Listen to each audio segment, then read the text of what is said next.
Good morning friends. आज हम economics subject में बीकॉम पार्ट फर्स्ट ईयर की क्लास ले रहे हैं और आज हमारा टॉपिक है सबसे अच्छा इंटरेस्टिंग टॉपिक सप्लाई, इसकी इलास्टिसिटी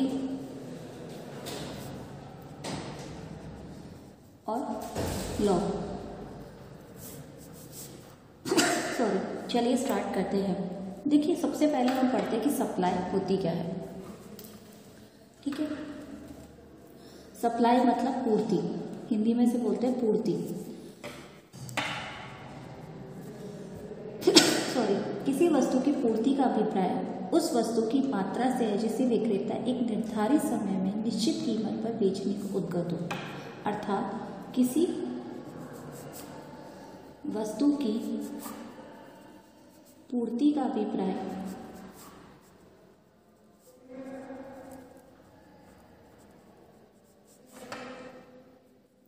वस्तु की उस मात्रा से है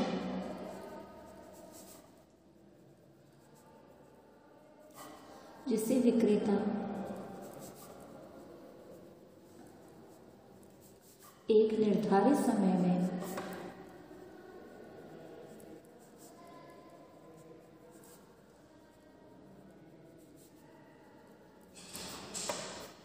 निश्चित कीमत पर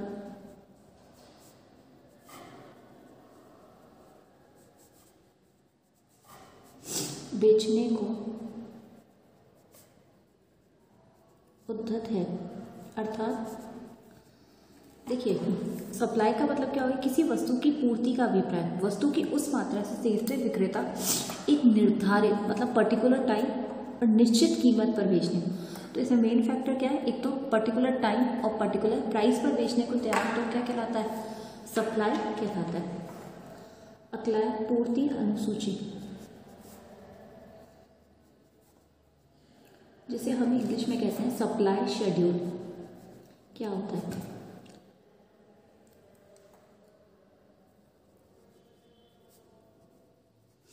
देखिए, सप्लाई शेड्यूल का मतलब होता है कि एक निश्चित समय में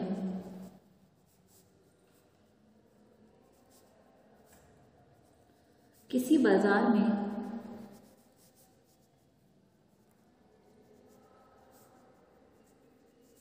विभिन्न मूल्यों पर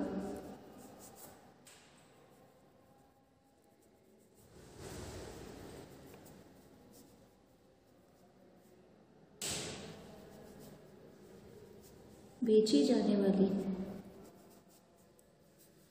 वस्तुओं की मात्रा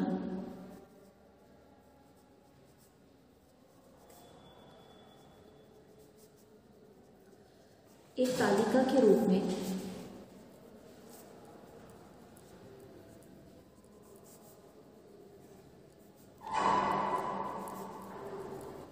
व्यक्त किया जाए।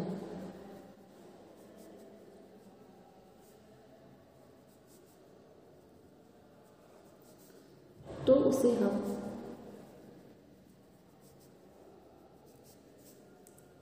सप्लाई शेड्यूल अर्थात पूर्ति सूची कहते हैं।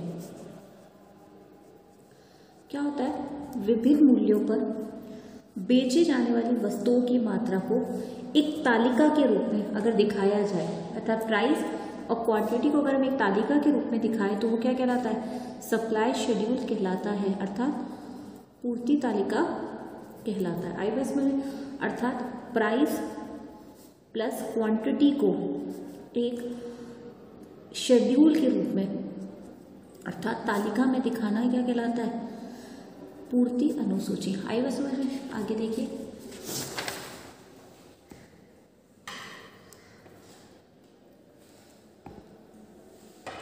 इसके 2 टाइप्स होते हैं। कितने टाइप्स होते हैं? पहला टाइप है पर्सनल अर्थात इंडिविजुअल,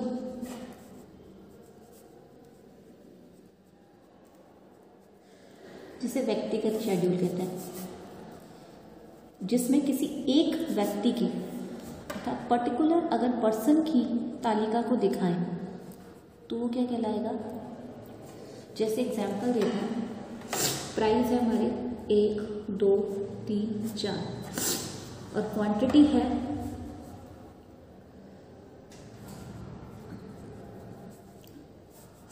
500, 1200, 2000 और 2500। तो ये हमने किसी एक व्यक्ति की दिखा दी, किसी एक व्यक्ति की दिखाई, जैसे एक ऐसे हमने बी की दिखा दी। तो पर्टिकुलर अगर पर्सन की दिखाए हमसे, जैसे प्राइस वही रहेंगे 1 2 3 4, क्वांटिटी बदल जाएगी। इसने 600 ली, 1800 ली, 3000 ली और 3500 ली। तो प्राइस और क्वांटिटी क्या हो जाएगी, चेंज। तो ये बी की मान लेते हैं। तो अगर हम एक पर्टिकुलर पर्सन की दिखाएंगे तो उसे क्या कहेंगे, इंडिविजुअल। ऐसे ही दूसरी आती है मार्केट शेड्यूल, अर्थात बाजार तालिका।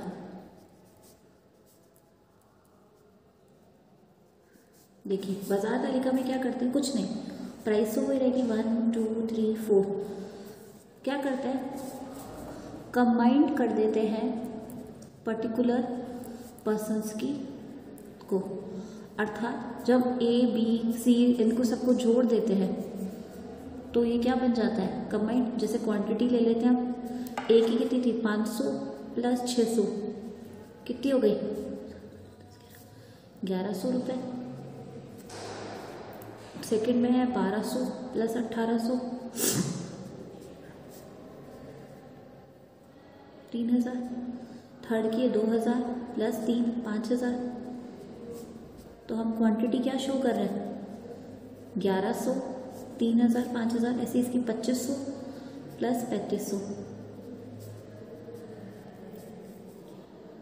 6000। तो ये क्या कहलाएगी, अगर हम इनको जोड़ दें तो क्या कहलाएगी, मार्केट शेड्यूल, अर्थात मार्केट की क्वांटिटी। आई बस समझ में से कोई डाउट?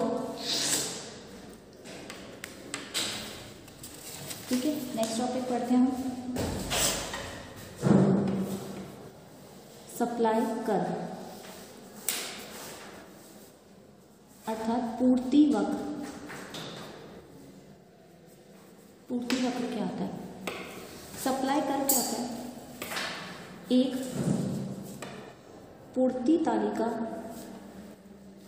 को रेखाचित्र रूप में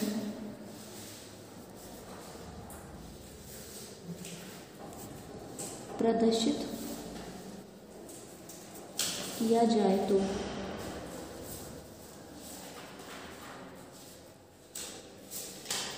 वक्र बनता है। जो वक्र बनता है पूर्ति वक्र कहलाता है।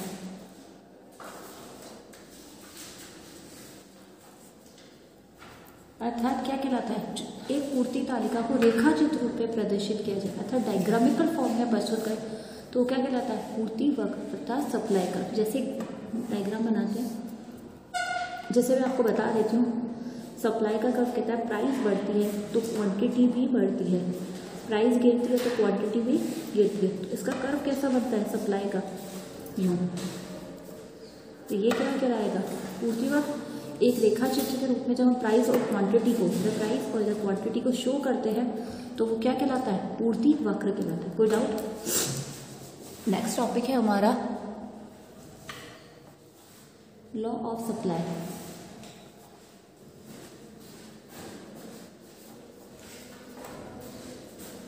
पूर्ति का नियम। पूर्ति का नियम क्या कहता है, पूर्ति का नियम किसी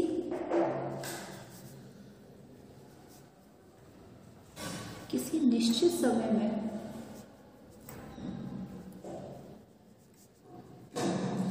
कीमत और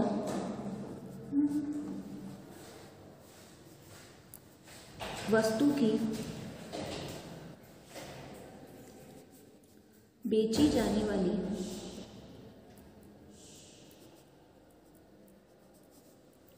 मात्रा के पारस्परिक संबंध को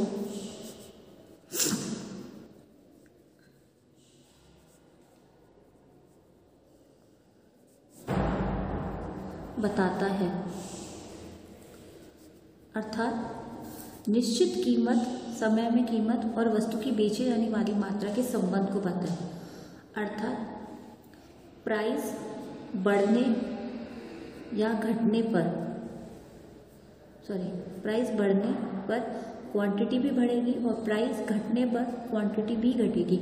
अर्थात ये क्या बताता है, वस्तु की कीमत में घटत पूर्ति में प्रत्यक्ष घटत बढ़त, अर्थात पॉजिटिव रिलेशनशिप को किसको बताता है, सकारात्मक रिलेशनशिप को बताता है। वो क्या कहलाता है, पूर्ति का नियम। कोई डाउट? चलिए नेक्स्ट टॉपिक है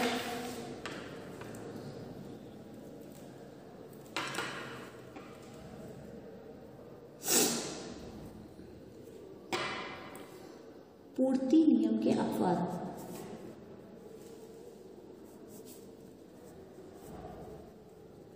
अर्थात जो ये कहते हैं कि प्राइस, हम वैसे क्या पढ़ते हैं, प्राइस बढ़ने पर क्वांटिटी भी बढ़ेगी और प्राइस गिरने पर क्वांटिटी गिरेगी, लेकिन ये क्या कहते हैं, इसके कुछ अपवाद हैं, अर्थात कंडीशंस हैं जो इस चीज़ को नेगलेक्ट शो करते हैं। जिसमें से पहला है, भविष्य में कीमत में कमी या वृद्धि की संभावना।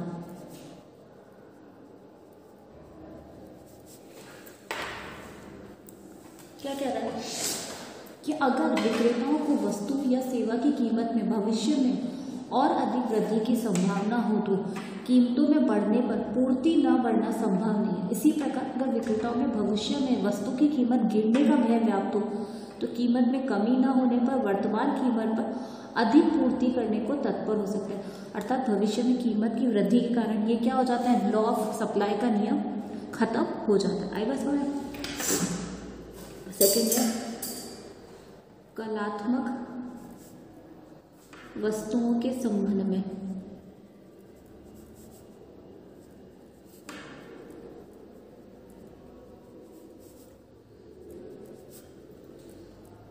इस नियम को लागू नहीं किया जाता, लागू नहीं किया जाता। क्या कह रहा है, कलात्मक वस्तुओं के संबंध।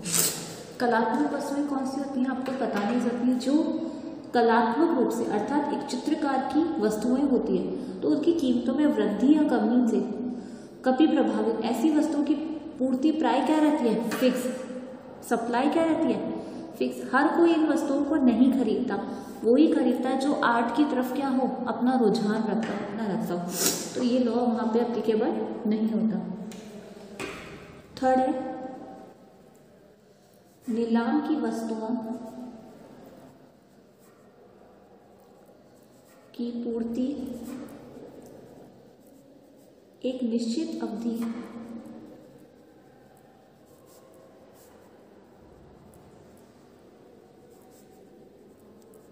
पूर्व निर्धारित होती है।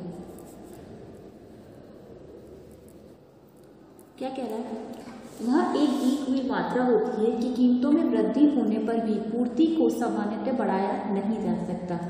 हाँ, लेकिन कीमत कम होने पर नीलामी की तारीख बढ़ाई जा सकती है और पूर्ति को रोका जा सकता है। अर्थात क्या कह रहा है कि अगर नीलामी की वस्तु है तो एक निश्चित अवधि में पूर्व ही निर्धारित हो जाती है कि हमें कितने पे बेचना है, क्या रहेगा। अगला है अर्ध विकसित एवं पिछड़े राष्ट्रों में श्रम की पूर्ति।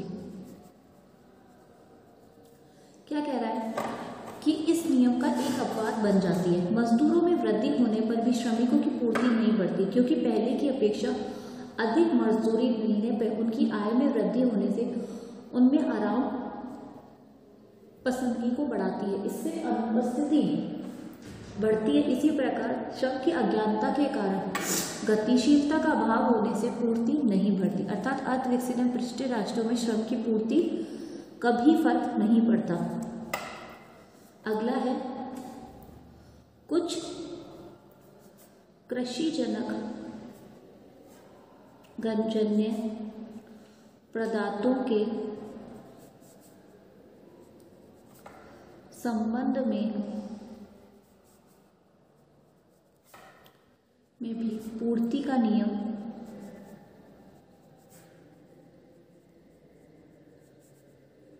लागू नहीं होता। क्यों? क्योंकि देखिए उन वस्तुओं की पूर्ति अपेक्षाकृत प्राकृतिक कारणों से अधिक प्रभावित हो, जैसे मानसून फेल हो जाने या प्राकृतिक प्रकोप के कारण फसल नष्ट हो जाए तो कीमतों में वृद्धि होने से पर भी पूर्ति को नहीं बढ़ाया जा सकता। अर्थात कृषिजनक पदार्थों के समय पूर्ति का नियम लागू नहीं होता। कब क्या नियम है वो उसी पे डिपेंड करता है। अर्थात हमने पूर्ति के नियम के कौन कौन से पढ़े? भविष्य में कीमत में वृद्धि, कलात्मक वस्तुएं, नीलाम की वस्तुएं, अर्धविकसित पृष्ठीय राष्ट्रों में श्रम की और कुछ कृषिजनक पदार्थों में।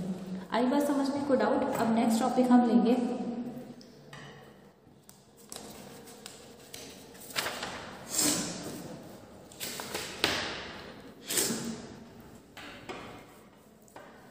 पूर्ति में विस्तार तथा संकुचन। बहुत इजी टॉपिक है अगर ध्यान से समझा दें। अर्थात एक्सटेंशन, एक्सपांशन एंड कॉन्ट्रैक्शन।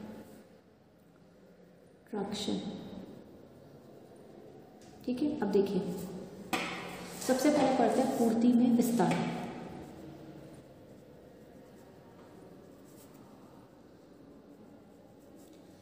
देखिए कहा जाता है जब कीमत में वृद्धि होने से पूर्ति की मात्रा में भी वृद्धि हो, अर्थात प्राइस बढ़ने पर क्वांटिटी में वृद्धि हो, अर्थात कीमत में वृद्धि तो मात्रा में, वस्तु की मात्रा में भी अगर वृद्धि हो तो हम इसे क्या कहेंगे? पूर्ति में विस्तार। आई बस में इसी का जस्ट अपोजिट है पूर्ति में संकुचन।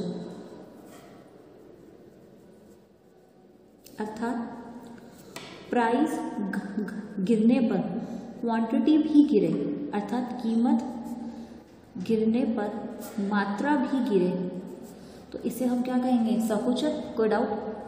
अब इसे डायग्राम फॉर्म में समझते हैं।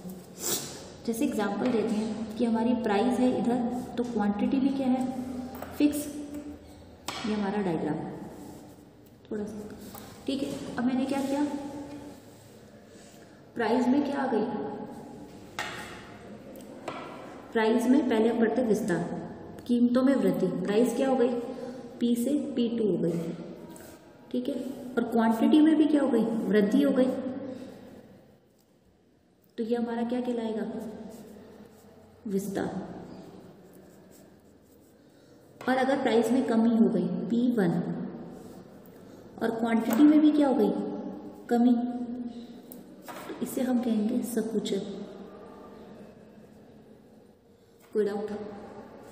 अर्थात कीमत में विस्तार, प्राइस बढ़ने पर क्वांटिटी भी बढ़े तो विस्तार, प्राइस गिरने पर क्वांटिटी भी गिरे तो उसे संकुचन कहेंगे। कोई डाउट? आई बात समझ में? चलिए आगे पढ़ते हैं। इसे कहते हैं पूर्ति में परिवर्तन, अर्थात पूर्ति में वृद्धि या पूर्ति में कमी।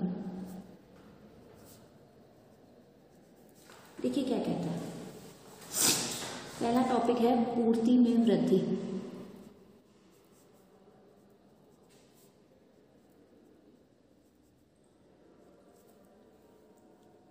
पूर्ति में वृद्धि का मतलब होता है कि प्राइस, कीमत में अधिक पूर्ति होने या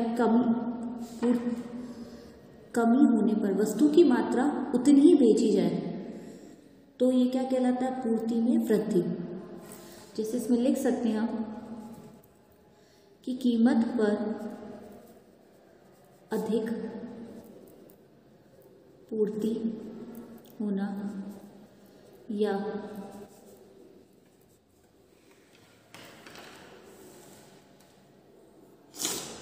कीमत में कमी होने पर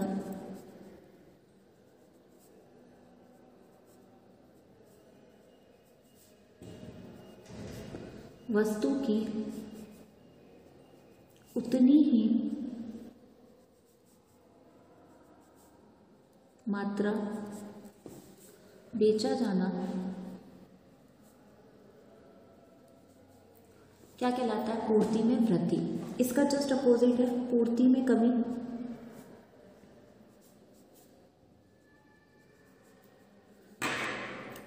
कि उसी कीमत पर वस्तु पहले की अपेक्षा कम मात्रा में बेची जाना अथवा ऊंची कीमतों पर भी वस्तु की पूर्वत मात्रा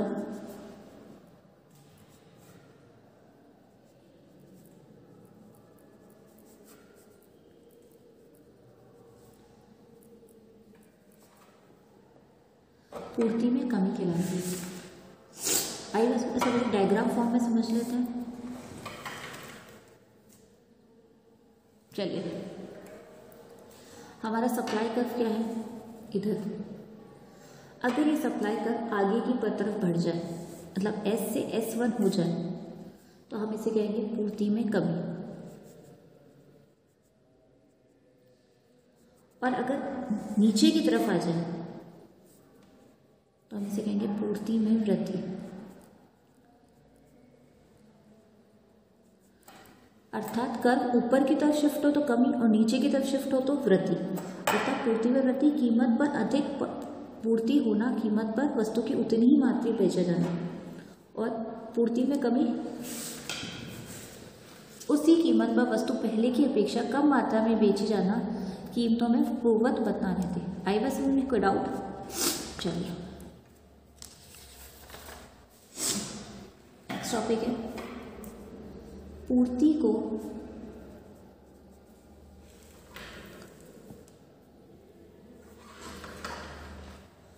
प्रभावित करने वाले तत्व।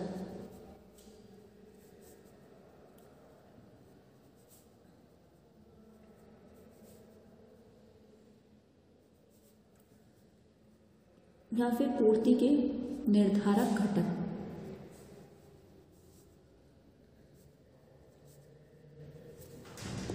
अतः factor, fraction, supply and determinants of supply.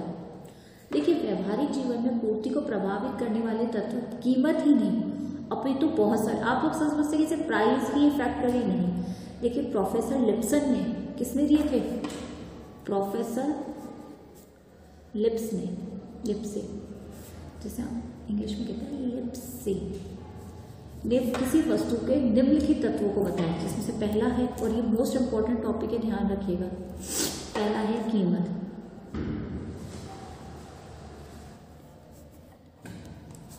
देखिए, कीमत क्या था कि अन्य बातों के समान रहने पर वस्तु की कीमत बढ़ती है तो उसकी पूर्ति भी बढ़ेगी, जबकि कीमत में कमी होने पर वस्तु की पूर्ति भी। अर्थात प्राइस बढ़ने पर क्वांटिटी भी बढ़ना और प्राइस गिरने पर क्वांटिटी भी गिरना। ये क्या कहता है? सप्लाई। अर्थात पूर्ति को प्रभावित करने वाला पहला तत्व कीमत क्या कहता है कि प्राइस बढ़ेगी तो क्वांटिटी भी बढ़ेगी, गिरेगी तो दोनों गिरेगी। आई बस में। सेकेंड है अन्य वस्तुओं की कीमतें। अन्य वस्तुओं की कीमतें।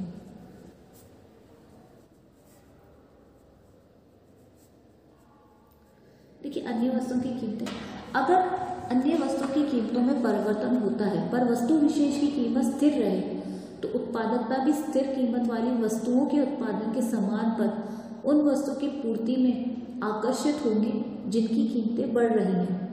अतः वस्तु विशेष की पूर्ति घटेगी, जबकि अन्य वस्तुओं की कीमतों में कमी होने पर वस्तु विशेष की पूर्ति में भी क्या होगी, वृद्धि होगी। आई बात समझ में। थर्ड है उत्पादन साधनों की कीमतें।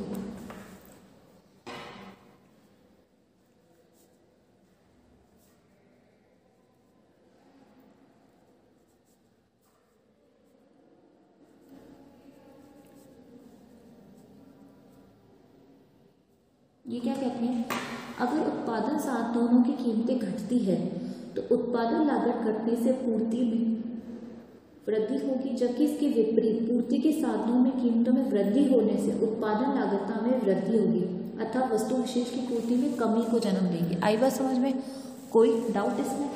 थर्ड। फोर्थ है उत्पादन विधि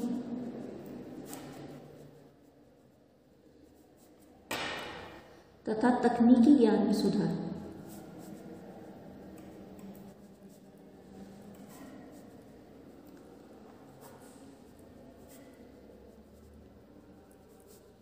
देखिए, सुधार होने से पूर्ति में वृद्धि होगी, और अगर उत्पादन विधि या तकनीकी ज्ञान स्थिर रहता है तो अन्य बातों के समान रहने पर उत्पादन या पूर्ति स्थिर रहेगी, अर्थात उत्पादन विधि तथा तकनीकी ज्ञान में क्या होता है, सुधार होता है। आई बात समझ में। ये वस्तु को प्रभावित करने वाले तत्व। अगला है प्राकृतिक तत्व या साधन।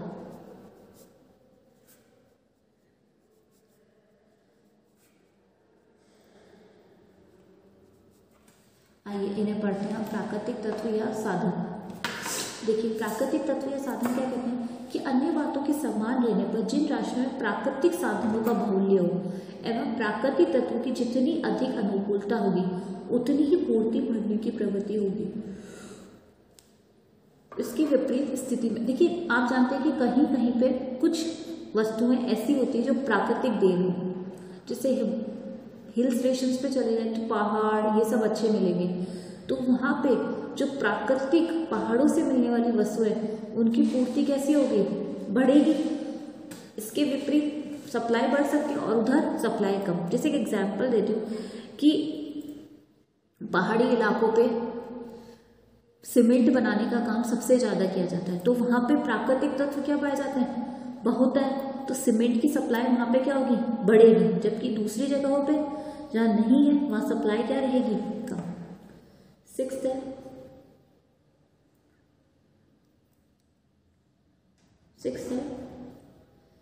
यातायात एवं संचार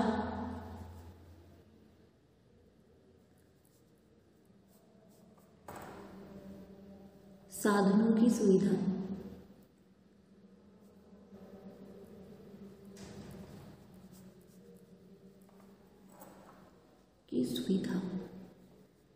या फिर हम इसे ऐसे कह सकते हैं सस्तापन एवं शीघ्रता भी पूर्ति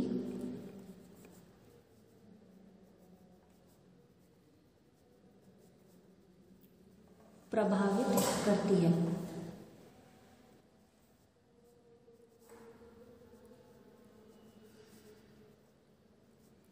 कि यातायात एवं संचार के साधन, क्या कह रहा है कि यातायात संचार के साधनों की सुविधा या फिर सस्तापन या शीघ्रता भी पूर्ति को प्रभावित। देखिए, जिन देशों में परिवहन एवं संचार व्यवस्था उन्नत है उनमें पूर्ति अधिक होती है, जबकि जिन देशों में इनका अभाव होता है वहाँ पूर्ति कैसी रहती है, कम रहती है। अर्थात यातायात एवं संचार की सुविधा क्या करती है, आपकी वस्तुओं में की पूर्ति को प्रभावित करती है। आपको पता है अगर कोई वस्तु दूर से आनी है तो उनकी पूर्ति को प्रभावित करने में साधन जल्दी पहुंचेंगे, सप्लाई जल्दी होगी।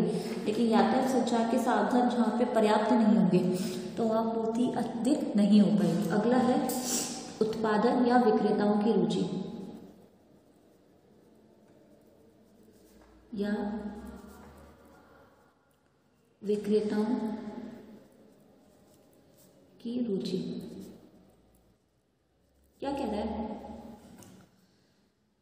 उत्पादकता या विक्रेता, जिन वस्तुओं के उत्पादन या विक्रय में उत्पादक अधिक रुचि लेते हैं उनकी पूर्ति बढ़ती है, और जिन वस्तुओं के उत्पादन या विक्रय में उत्पादन अनिश्चित रहता है अर्थात पूर्ति कम होती है, जिनमें रुचि कम लेते हैं उनकी पूर्ति भी क्या होती है, कम होती है। आई बात समझ में? कोई डाउट?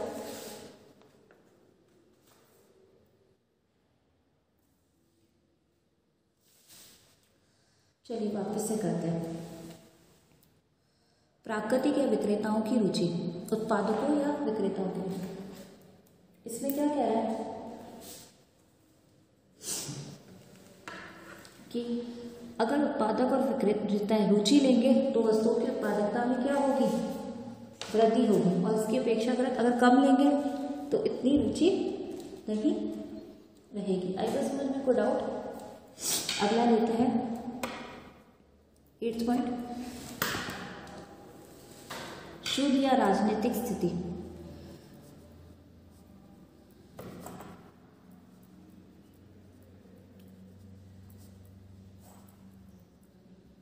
देखिए, शुद्ध या राजनीतिक स्थिति क्या कहती है कि जिन देशों में पूर्ण शांति एवं सुरक्षा होती है तो प्राय पूर्ति बढ़ती है।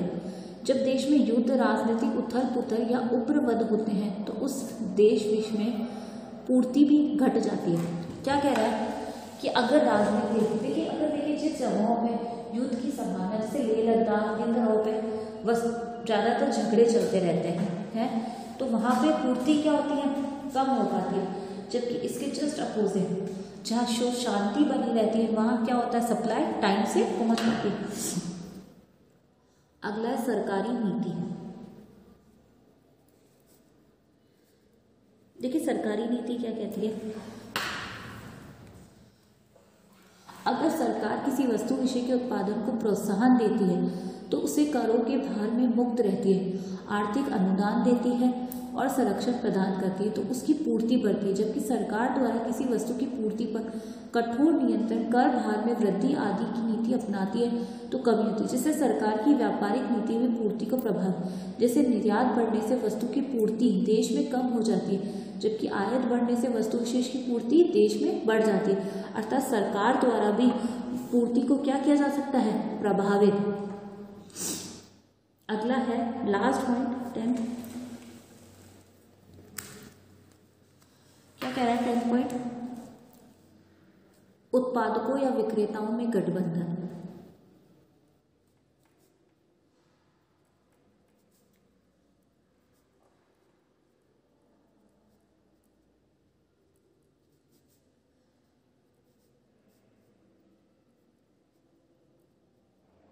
क्या कह रहा है? देखिए कि उत्पादकों या विक्रेताओं में गठबंधन होने पर भी पूर्ति का घटना संभव होता है, क्योंकि वह वस्तु विशेष की पूर्ति घटाकर ही वस्तुओं की ऊंची कीमतों से अधिक लाभ कमा सकेंगे। अर्थात पूर्ति घटना संभव होता है क्योंकि वस्तु विशेष की पूर्ति घटने से वस्तुओं की कीमतें अधिक लाभ पर दी जा सकती है। आइए बस अब हमने 10 पॉइंट पढ़ते हैं पूर्ति को प्रभावित करने वाले। पहला है कीमत, दूसरा कीमत में क्या होता है? प्राइस बढ़ने पर क्वांटिटी बढ़ेगी और गिरने पर गिरेगी। अगला अन्य वस्तुओं की कीमतें। थर्ड उत्पादन साधनों की कीमतें। फोर्थ उत्पादन विधि तथा तकनीकी ज्ञान में सुधार। प्राकृतिक तत्व या साधन। फिक्स यातायात एवं संचार साधनों की सुविधा या सस्तापन एवं शीघ्रता भी पूर्ति को प्रभावित। दोनों का मतलब एक है। उत्पादकों या विक्रेताओं की रुचि, शुद्ध या राजनीतिक स्थिति, सरकारी नीति और उत्पादकों या विक्रेताओं में गठबंधन। आएगा समझ। ये पूर्ति को प्रभावित करने वाले तत्व हैं जो डॉक्टर प्रोफेसर लिप्सन के द्वारा दिए गए थे। आएगा समझ में? इसमें कोई डाउट? अब हम वापस से एक बार देख लेते हैं कि हमने क्या क्या पढ़ा ताकि आपको दिक्कत नहीं आएगी। चलिए, पहला हमारा आज टॉपिक था हमारा सप्लाई। देखिए, सप्लाई में हमने सबसे पहले पढ़ा कि किसी वस्तु की पूर्ति का अभिप्राय है उस वस्तु की उस मात्रा से जिसे विक्रेता एक निर्धारित समय पर निश्चित कीमत पर बेचने को उद्यत हो। आई बात समझ में? इसे हम कब सप्लाई, अर्थात इसमें क्या होता है? निर्धारित समय और निश्चित कीमत होती है। अगला है पूर्ति अनुसूची। देखिए, सप्लाई शेड्यूल क्या कहता है कि एक निश्चित समय में किसी बाजार में विभिन्न मूल्यों पर बेची जाने वाली वस्तुओं की मात्रा को एक तालिका के रूप में व्यक्त किया जाए तो वो सप्लाई शेड्यूल कहलाता है। अर्थात प्राइस और क्वांटिटी किसको रूप में बताती है? पूर्ति तालिका को, अर्थात सप्लाई शेड्यूल। आई बस इसके बाद हमने पढ़ा था कि सप्लाई शेड्यूल के 2 टाइप्स होते हैं, पर्सनल या इंडिविजुअल पूल, अर्थात एक पर्टिकुलर पर्सन की जब हम तालिका को बनाते हैं, जैसे ए की बी की सिंगल पर्सन की कोई तालिका को बनाते हैं तो हम उसे पर्सनल या इंडिविजुअल शेड्यूल कहते हैं। जैसे ए की प्राइस है 1 2 3 4, क्वांटिटी है 500 1200 200, तो हम इसमें सिर्फ किसकी बात करें, एक पर्टिकुलर ए वाले की। ऐसे हम बी में ले लेते हैं कि प्राइस है 1 2 3 और वो क्वांटिटी का रेट है 600 1800 350। तो अगर हम एक सिंगल व्यक्ति की बात करेंगे तो प्राइस इंडिविजुअल कहलाएगा, अर्थात पर्सनल।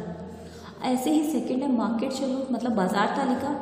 इसमें क्या करते हैं कि जैसे ए प्लस बी प्लस सी इन सब की तालिका को, अर्थात पर्टिकुलर पर्सन्स की तालिका को जब हम जोड़कर कोई एक तालिका बना देते हैं, जैसे एग्जांपल ABC तीनों, तो ये क्या कहलाती है, मार्केट शेड्यूल, अर्थात मार्केट सप्लाई।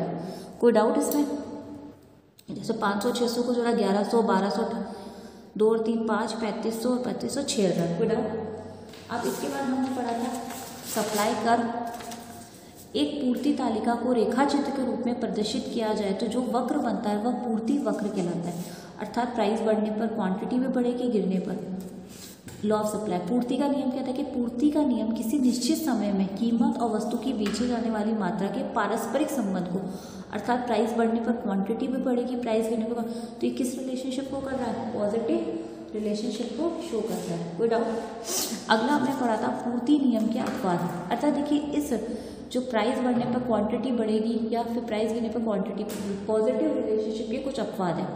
पहला, भविष्य में कीमत में वृद्धि या कमी की संभावना। सेकंड, कलात्मक वस्तुओं के संबंध में ये नियम लागू नहीं होता। नीलाम की वस्तुओं के में संबंध में, क्योंकि वस्तु की अवधि कैसे होती है, पूर्व में निर्धारित। अर्धविकसित एवं पिछड़े राष्ट्रों में। और अगला, कुछ कृषि पदार्थों के संबंध में पूर्ति का नियम लागू नहीं होता। अगला हमने इसके बाद पढ़ा था पूर्ति में विस्तार या संकुचन। देखिए विस्तार का मतलब प्राइस बढ़ने पर क्वांटिटी भी बढ़ेगी और कीमत बढ़ने पर क्वांटिटी भी बढ़ेगी, अर्थात पॉजिटिव रिलेशनशिप होने में विस्तार, और संकुचन प्राइस गिरने पर क्वांटिटी भी गिरेगी, तो इसे हम क्या कहेंगे, संकुचन। देखिए अगर प्राइस गिर रही है, संकुचन विस्तार। कोई डाउट? अब पढ़ा था पूर्ति में वृद्धि या कमी। देखिए कीमत पर अधिक पूर्ति होना या कीमत में कमी होने पर वस्तु की उतनी ही मात्रा बेची जाना पूर्ति में वृद्धि, और ऐसी कमी कि उसी कीमत पर वस्तु की पहले की अपेक्षा कम मात्रा में बेची जाना ऊंची कीमतों में वस्तु की पूर्वत, अर्थात कर्व ऊपर की तरफ शिफ्ट हो जाए तो कमी और नीचे की तरफ शिफ्ट हो जाए तो वृद्धि कहा जाता है। कोई डाउट इसमें? इसके बाद हमने पढ़े थे पूर्ति को प्रभावित करने वाले कुछ तत्व, जो हमारे किसके द्वारा दिए गए थे, प्रोफेसर लिप्सन के द्वारा। उन्होंने पहला दिया था कीमत, दूसरा दिया था अन्य वस्तुओं की कीमतें, उत्पादन साधनों की कीमतें, उत्पादन विधि तथा तकनीकी ज्ञान में सुधार, प्राकृतिक तत्व या साधन, यातायात एवं संचार के साधनों की सुविधा, अर्थात सस्तापन एवं शीघ्रता भी पूर्ति को प्रभावित करती है। उसके बाद उत्पादों या विक्रेताओं की रुचि, युद्ध या राजनीतिक स्थिति, सरकारी नीति और उत्पादकों और विक्रेताओं में गठबंधन। आज हमने सप्लाई के ये सारे टॉपिक्स पढ़े हैं। अब कल हम पूर्ति की लोच, नेक्स्ट क्लास में ये सब, या डिग्री ऑफ सप्लाई, इन सबको पढ़ेंगे आगे का टॉपिक। अर्थात ये इकोनॉमिक सप्लाई की पार्ट फर्स्ट क्लास थी, ऐसी हमारी एक सेकेंड क्लास है जिसे हम पढ़ेंगे। आई होप आज की क्लास में आपको कोई दिक्कत ना आई हो। अगर इससे रिलेटेड आपको कोई भी सप्लाई के पार्ट फर्स्ट से रिलेटेड अगर कोई भी प्रॉब्लम्स आई हों या कोई दिक्कत आ रही हो तो आप कमेंट बॉक्स में अपनी प्रॉब्लम्स को लिख सकते हैं ताकि मैं उन्हें बता सकूं। अब कल हम पार्ट सेकंड के अंतर्गत पूर्ति की लोच की श्रेणियाँ, पूर्ति के लोच की विधियाँ और पूर्ति के लोच को प्रभावित करने वाले तत्वों के बारे में पढ़ेंगे। आई बात समझ में? तो आज की क्लास हम यहीं समाप्त करते हैं। अगर आपको कोई भी दिक्कत हुई तो आप कॉलेज में आके या फिर कमेंट बॉक्स में अपने कमेंट देके क्लास को कंप्लीट कर सकते हैं। ठीक है, थैंक यू सो मच। आज की क्लास यहीं ख़त्म होती है। Thank you so much.